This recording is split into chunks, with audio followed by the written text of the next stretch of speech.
Hey guys, welcome back to the summary of 1940. I'm your host Panzer King here in the Lion's Den, and we're just going to go over what has happened this turn. And it seems like it's a long turn, but then again a lot has happened. So we'll dive right in here with American movements. So Jinx just posted his last video, 9.6, and went over what he did with the American fleet. There was some talk and discussion whether some of this stuff could be legal. Some people may argue, well, this is not home territory. You know, he has to stay in these two sea zones. I don't see why necessarily he couldn't, because the Pacific Fleet should be able to roam, you know, in some capacity. But basically now there's two new fleets. There's this heavy battleship fleet, and then we have these submarines with the capital flagship, the heavy cruiser Baltimore. And of course, they've moved everything over here, fearing a possible invasion with the Japanese 5th, 8th, and 11th fleets. It's got quite a bit of firepower. So who knows? Japan may not be doing its surprise attack. Then again, they might. The problem is, though, they have a lot to worry about. They have air cover that they can go against them. You know, they might spend another turn getting into position. But maybe Japan has other designs. That's the nice thing about being stationed in the Caroline Islands. It may go south, it may go east, west, might even go north again. You never know, right? Japan has a bit of time with the Americans not being in the war, but definitely, it's definitely alarmed them currently right now. So I'm very cautious with Jinx, and he is a very good and very clever player. So American ships have left the Philippines and ended up here in Wake Island. Australia hasn't done much, just other than to survive and preserve. They have their submarine here, transport there, but basically, you know, they're just being what Australia can do, which is very little at this point in the war. And of course, they also have their fleet here protecting this convoy area. So that's what the Australians are doing. Let's go here to India, where the Far East Command is holding fast and have a very good positioning. But Hong Kong now is adopting some Chinese people or I should say KMT, infantry and cavalry, and even their air force has called Hong Kong their new home.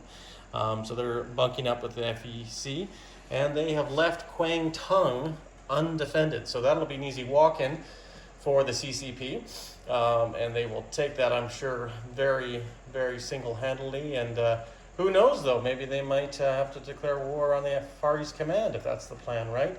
But Hong Kong, I believe, does have a fortification. So something to keep an eye on here, and once again, what the Japanese will do as well. The Japanese did build the Yamato this turn, so now she's got a brand new fast battleship of some 70,000 tons of displacement. Up here, Japan hasn't done too much right there. It's kind of a stalemate around the Manchukuo border area. But interesting things here for the Russians.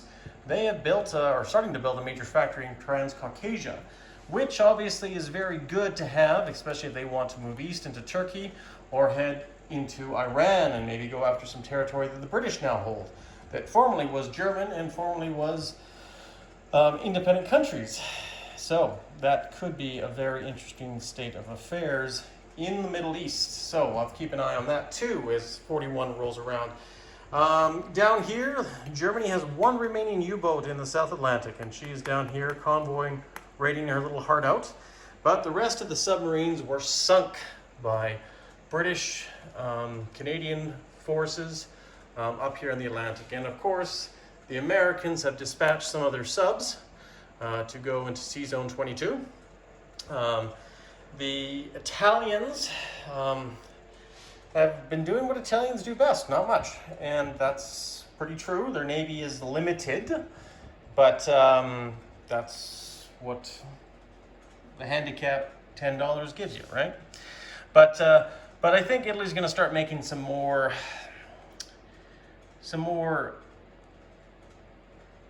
better buys. I guess it's It's not that they've been making bad buys, it's just more buys that might project more threat.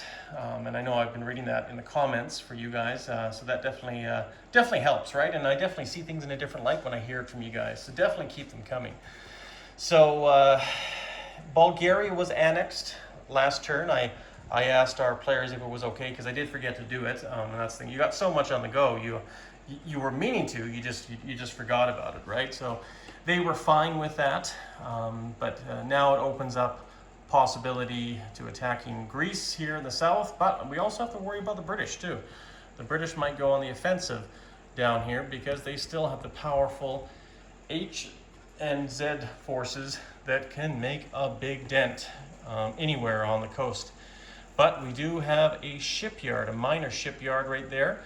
Yugoslavia has, so like I say, maybe we can build some ships there. Maybe we can even upgrade that shipyard to a major shipyard and start pumping quite a few things in here. And Yugoslavia might be very important to helping out the Italians as well. So that's something definitely to think about.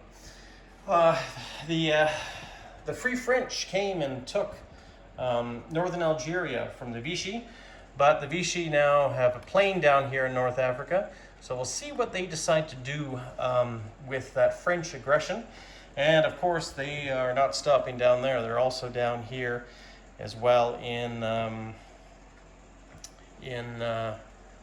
Equatorial Africa and West Africa. So they're just marching along there, trying to gobble up as much territory as they can.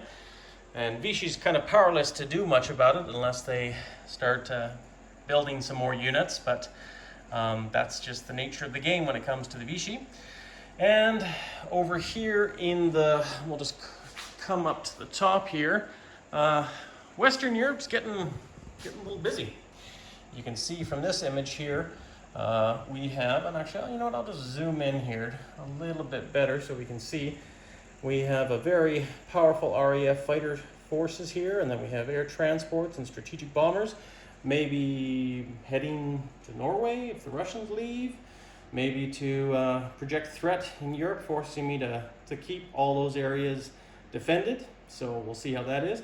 But the German Luftwaffe has 4 fighters right here in the Western Theater. It also has 2 medium bombers and a strategic bomber there. On the east, it has a tactical bomber, another fighter, and a transport. So, like I say, it's also a very powerful air force, but we'll have to see what we decide to do in 1941. Because obviously we got threats everywhere, and that's one thing. It's tough to kind of figure out where Fortress Jinx's next move will be. So definitely check out his channel if you haven't already, and also Hilltop, who is playing the Russians. And we just briefly touched on some of the Russians, but we'll touch on some of their goings-ons here. They have bulked up some territory. They have taken East Poland right here, and like I say, they sortied their fleet out and attacked Norway, which was an interesting move for sure. And I thought maybe he might keep on going, but we'll see what they decide to do. The Norwegian ships have to decide. Maybe have to go and talk to their ambassadors between Germany and Russia and see if they need to engage these ships, or if they can find a peaceful resolution. So that definitely is an interesting note as well. But aside from that, we have pretty much wrapped up this summary.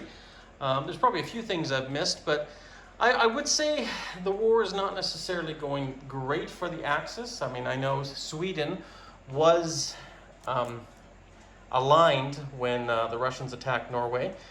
But at the same token, and we got a bit more Navy back again, but what do we do? You know, what do we do when we have to worry about so many areas on the board, and defend so many areas on the board? And we all know that across the Atlantic, we have the Americans coming soon. Might be still a few turns away though. They're only at $45, and they need to get to 63 before that happens, but they can still bring a world of hurt on the Japanese Empire, the Germans, and the Italians if they decide to join too. So But you know, I'm enjoying this game. It's a lot of fun. It's very complex, a lot of moving parts, so to speak, and it's just become a very, very memorable game because I have some good guys we're playing against, and they all have different personalities, and hopefully the next YouTube games we will do a much more broader scope of people, because taking care of 3 nations for the Axis, it is a little difficult, especially when you're just trying to learn this game. And this really is my first solo game where there's not much help here aside from what I'm learning in the rule books and watching on the videos. And just one final shout out, General Hand Grenade has done a lot of work on his channel, so go check it out if you haven't.